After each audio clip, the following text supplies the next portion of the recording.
সমব্যথী প্রকল্পের অনুদান প্রদানের সময় চৌকিদারি ট্যাক্স কাটছে পঞ্চায়েত, তাও আবার মৃত ব্যক্তির নামে। এমনই চাঞ্চল্যকর অভিযোগকে ঘিরে শোরগোল পড়ল মালদার বামনগোলা ব্লকের বিজেপি পরিচালিত চাঁদপুর গ্রাম পঞ্চায়েত এলাকায়।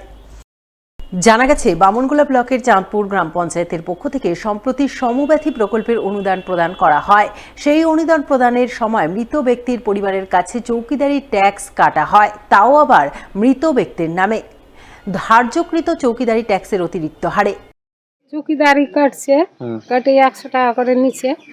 মরার টাকা বানায় দিই, পাওয়া যাবে 2000 করে। ওই জন্য বলে না হলে দিবি না টাকা। কার নামে চৌকিদারি এটা কাটছে? স্বামীর নামে।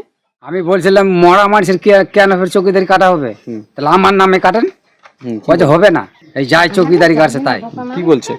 কয়ে যে ওই মরা নামে কাটতে হবে, তো কাটিয়ে নিলাম। কত টাকা কাটলো? 100 টাকা। যদি না কাটলে টাকা দিবে না। কি বলছে? পাওয়া যাবে না। এমনই চাঞ্চল্যকর অভিযোগ তুলে সম্প্রতি চাঁদপুর গ্রাম পঞ্চায়েতের প্রধান ও আধিকারিকদের বিরুদ্ধে বামনগোলা বিডিও অফিসে লিখিত অভিযোগ দায়ের করেন চাঁদপুর গ্রাম পঞ্চায়েতের তৃণমূলের বিরোধী দলনেতা রঞ্জিত ওরাও। কিন্তু অভিযোগ দায়ের হলেও সেই অভিযোগের ভিত্তিতে প্রশাসন এখনো তদন্ত শুরু করেননি, যার প্রতিবাদে এদিন গ্রামবাসীদের নিয়ে গ্রামে বিক্ষোভ দেখান তৃণমূলের বিরোধী দলনেতা। তার অভিযোগ, সমব্যথী প্রকল্পের অনুদান দেওয়ার সময় পঞ্চায়েত থেকে মৃত ব্যক্তির নামে চৌকিদারি ট্যাক্স কাটা হচ্ছে। চৌকিদারি ট্যাক্স 50 টাকা হলেও সমব্যথী প্রকল্পের অনুদান প্রাপকদের কারো কাছে 100 টাকা, আবার কারো কাছে 200 টাকা এবং কারো কাছে 300 টাকা পর্যন্ত ট্যাক্স কাটা হচ্ছে। এর সুবিচার চেয়ে তিনি বিডিও অফিসে লিখিত অভিযোগ করেছেন। প্রশাসন ব্যবস্থা না নিলে আগামী দিনে আন্দোলনে নামতে বাধ্য হবে। সমব্যথীর টাকা চাঁদপুর জিপিতে দেওয়া হচ্ছিল।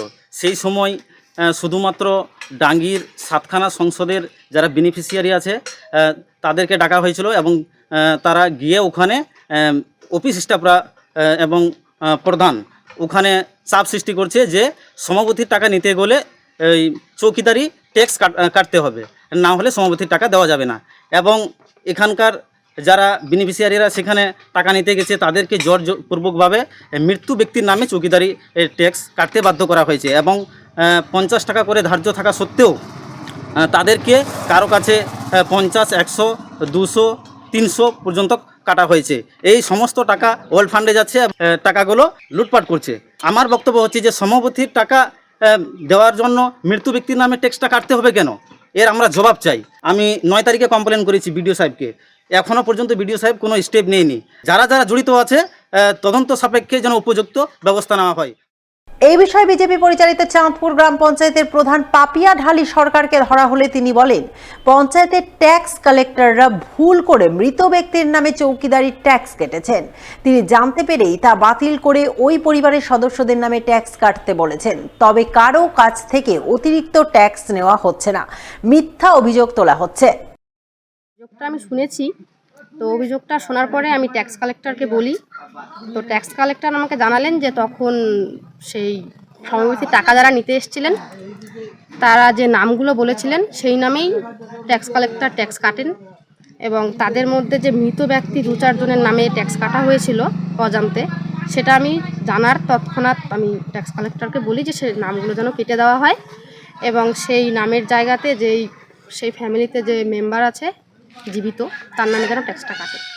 সরকারি ধান ক্রয় শিবিরে ধান বিক্রি করেছেন 20 কুইন্টাল, অথচ স্লিপ পেয়েছেন 19 কুইন্টালের। পুরাতন মালদার সরকারি ধান ক্রয় শিবিরে ধান বিক্রি করা এক চাষির এমনই অভিযোগকে ঘিরে শোরগোল তৈরি হলো শনিবার। জানা গেছে, অভিযোগকারী চাষির নাম নুরেজা বিবি। তার ও তার স্বামীর অভিযোগ, তারা গত 24 তারিখ পুরাতন মালদার কৃষক বাজারের সরকারি ধান ক্রয় শিবিরে 20 কুইন্টাল ধান বিক্রি করেন। ধান বিক্রির পর তাদের কম্পিউটার স্লিপ দেওয়া হয়। সেই স্লিপ বাড়ি নিয়ে দেখতে পান তাতে 19 কুইন্টাল ধান বিক্রির কথা উল্লেখ রয়েছে। তাই তারা সঙ্গে সঙ্গে এই বিষয়ে পুরাতন মালদা ব্লকের কৃষি দপ্তরে মৌখিক অভিযোগ করেন। কে কিভাবে এই ভুল করলো তার কৈফিয়ত চান। 19 কুইন্টাল ধান দিয়েছিলাম, আমি 19 কুইন্টাল ধান পেয়েছি। কোথায়?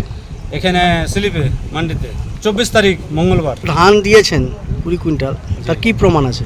প্রমাণ আমাদের কাছে তো কাগজ আছে 20 কুইন্টালেরই। হ্যাঁ, 20 কুইন্টালের। আর যেটা এখান থেকে স্লিপ দিয়েছে ওই স্লিপে 19 কুইন্টাল আছে। হওয়ার কারণে এবার ম্যাডাম বলবে, অফিসার যে আছে এখানে 1 কুইন্টাল চুরি করে নিয়েছে, ওটার জন্য আমরা বিচার চাই।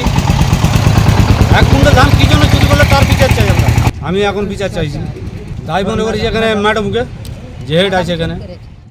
এই বিষয়ে পুরাতন মালদা কৃষক বাজারের সরকারি ধান ক্রয় শিবিরের পারচেজ অফিসার হেমন্ত রাজবংশীকে ধরা হলে তিনি বলেন, ভুলবশত এই ঘটনা ঘটেছে। স্লিপে যে 1 কুইন্টাল ধান কম উল্লেখ রয়েছে তা ওই চাষিকে তারা ফিরিয়ে দেবেন। এক্ষেত্রে ওর 20 কুইন্টাল ধানও দিয়েছিল, এটা সত্যি, কিন্তু ওর কাজ করতে গিয়ে ওর 19 কুইন্টাল আমরা মেরে দিয়েছি। এটা আমরা পরে জানতে পারি যে আমরা যখন মিলের সাথে হিসাব মিলাই তখন আমরা জানতে পারি যে ওর 1 কুইন্টাল ধান কম হচ্ছে। তো চাষিটাকে আইডেন্টিফাই আমরা করেছি, কিন্তু আমরা পোর্টাল থেকে নাম্বারটা বের করে ওর সাথে ফোনে যোগাযোগ করতে পারিনি। এটা ঘটনাটা 24 তারিখে। এটা কাজের ক্ষেত্রে মিস্টেক, এটা ভুল বলা যাবে না, এটা মিস্টেক, বাই মিস্টেক এগুলো হয়। ফার্মারকে আমরা পোর্টাল থেকে ফোন নাম্বারটা বের করতে লাগে, কাজের চাপে করা হয়নি। এখন ওর ধানটা আমরা দিয়ে দেবো।